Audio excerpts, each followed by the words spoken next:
हम लोगों ने बचपन में नानी या दादी से एक से बढ़कर एक कहानियाँ सुनी है। कभी राजा रानी की, कभी किसी चोर सिपाही की। ये सभी कहानियाँ हमें हमेशा जीवन का कुछ सीख भी देती है। जो कहानियाँ हमने और आपने बचपन में सुनी है, यह हमेशा के लिए हमारे बचपन के दिनों को याद दिलाती है। आज मैंने भी सोचा कि क्यों न मैं भी आपके लिए दादी नानी की कहानियाँ लेकर आऊँ। तो फिर देर किस बात की, पेश है आपके लिए दादी नानी की कहानी। दिल्ली की दादी मनोरमा देवी ने एक ऐसी कहानी सुनाई जिससे बहुत कुछ सीखने को मिला। तो चलिए अब कहानी की शुरुआत करते हैं। दादी मनोरमा देवी ने कहानी सुनाते हुए कहा कि एक चिड़िया थी जो रोजाना दाना चुगने के लिए अपने बच्चों को घोंसले में छोड़कर दूर जंगलों के पार बस्तियों में जाया करती थी। एक दिन किसी घुर्रे गोबर का ढेर पर उसने एक चने का दाना देखा, जिसे लेकर वह चक्की में दरने के लिए गई। दाल दरते दरते एक दाल खूंटे में फंस कर रह गई। एक ही दाल बाहर निकली। चिड़िया ने उसे निकालने की बहुत कोशिश की, लेकिन वह सफल नहीं हो सकी। इस दौरान चिड़िया बढ़ई के पास गई और उससे खूंटे में फंसी दाल बाहर निकालने को कहा। बढ़ई कुछ और काम कर रहा था, इसलिए उस बढ़ई ने ध्यान नहीं दिया। चिड़िया ने उससे मिन्नतें करते हुए कहा कि बढ़ई बढ़ई खूंटा चीर दो, खूंटा में मेरी दाल का दाना है। मैं क्या खाऊं, क्या पीऊं, क्या लेकर परदेश जाऊं। बढ़ई ने उस चिड़िया की एक न सुनी और उसे दुत्कार कर भगा दिया। फिर वह राजा के पास गई। चिड़िया ने राजा से गुहार लगाई, राजा ऐसे बढ़ई को दंड दो जो मुझ जरूरतमंद की बात नहीं सुनता। चिड़िया ने कहा, राजा साहब बढ़ई को दंड दो, वो ना खूंटा चीरता है न मेरी बात सुनता है। राजा साहब के पास कहाँ इतनी फुर्सत थी कि नन्ही चिड़िया की बात सब काम छोड़कर सुनता। जब उसने भी विनती पर कोई ध्यान नहीं दिया तो वह रानी के पास गई और रानी से बोली, हे रानी साहिबा, तुम अन्यायी राजा साहब का साथ छोड़ दो। रानी साहिबा भला अपने राजा को क्यों छोड़ने लगी?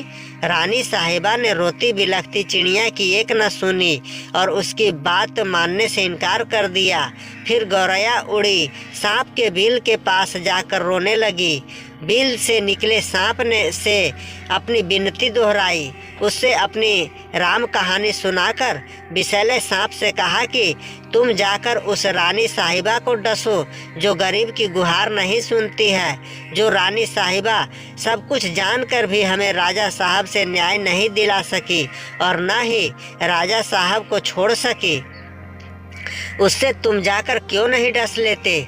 सांप ने भी इसमें अपनी असमर्थता जताई। तब भागी भागी गौरैया जंगल में जा पहुंची और उसने बांस से विनती की कि तुम लाठी बनकर उस सांप को मारो। बांस की लाठी भी भला उस नन्ही गौरैया के लिए उस सांप से क्यों बैर मोल लेती है?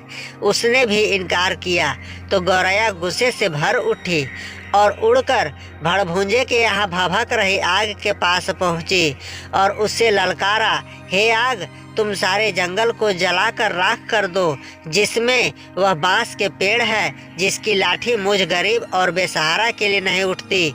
कोई मुझे मेरा हक नहीं दिलाता। आग ने जब सारी बात विस्तार से जाननी चाही तो गौरैया ने अपनी राम कहानी उसके आगे भी सुना दी।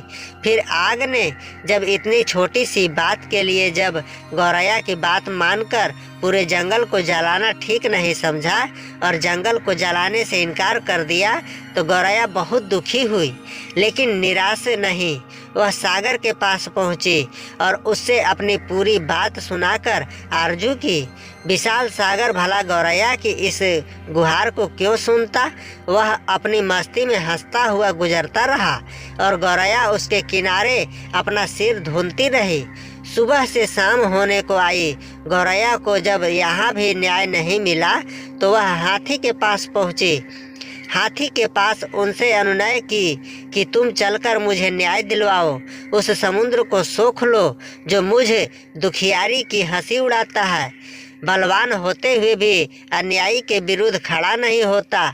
जानते हो हमारे साथ क्या क्या गुजरी। और वह गा गा कर पूरी व्यथा कथा हाथी को सुनाने लगी। हाथी भी गौरैया की बात सुनकर टस से मस नहीं हुआ। उसने भी उसका साथ नहीं दिया और उसकी बातों को हवा में उड़ाता हुआ अपने लंबे लंबे सूप जैसे कान हिलाते मस्ती में आगे निकल गया।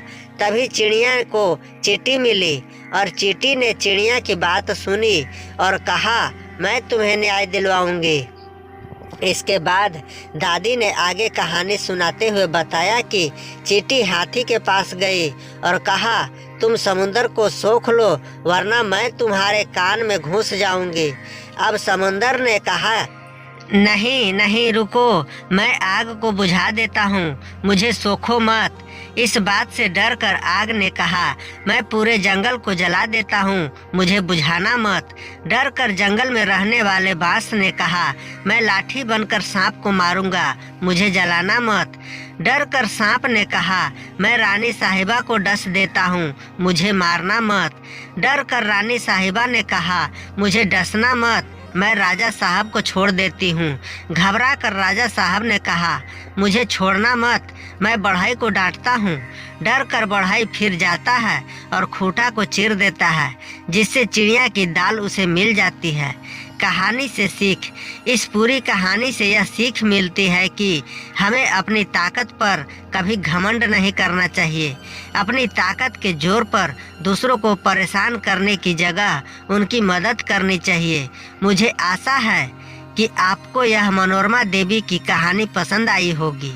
अगर आपको इस प्रकार की कहानियाँ पढ़ना पसंद है तो हमें कमेंट करके ज़रूर बताएं। धन्यवाद।